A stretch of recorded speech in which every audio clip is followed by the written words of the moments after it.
India में सबसे बड़ा कंफ्यूजन क्या है?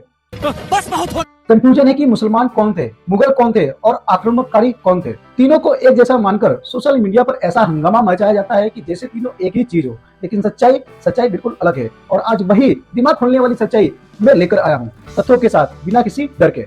आज तो इस बात का फैसला कल ही डालते हैं।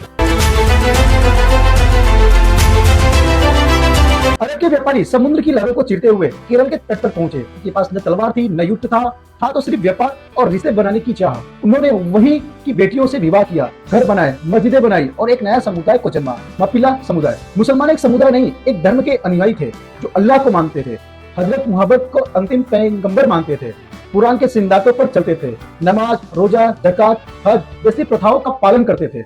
यानी मुसलमान होना एक धार्मिक पहचान थी और मुगल होना एक राजनीतिक जातीय पहचान थी। दोनों को मिलाना वैसे ही है जैसे क्रिश्चियन और ब्रिटिश को एक समझ लेना।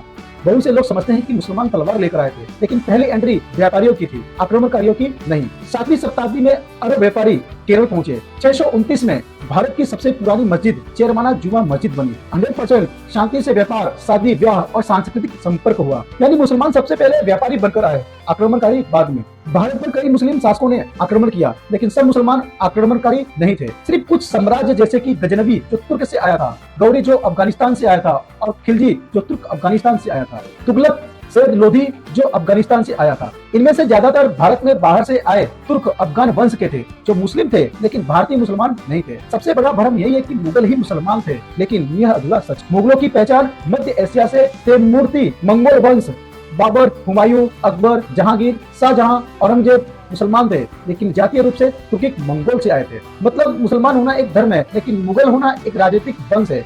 मुगल भारत आए, इनकी सबसे बड़ी वजह थी मध्य एशिया अस्थिर था, भारत की समृद्धि दुनिया में चर्चित थी, दिल्ली सिंहासन लुभावना था और बाबर को खुद भारतीय सरदारों ने बुलाया था, दौलत खान लोधी, राणा सांगी जैसे अन्य लोगों ने। 1526 के पानीपत युद्ध से मुगल भारत में स्थापित हुए।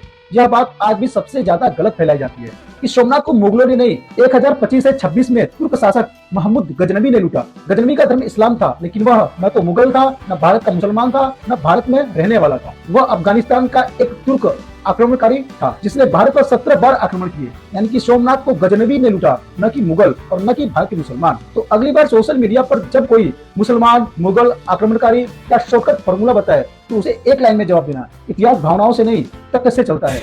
मिलते हैं अगली वीडियो में, तब तक के लिए जय हिंद।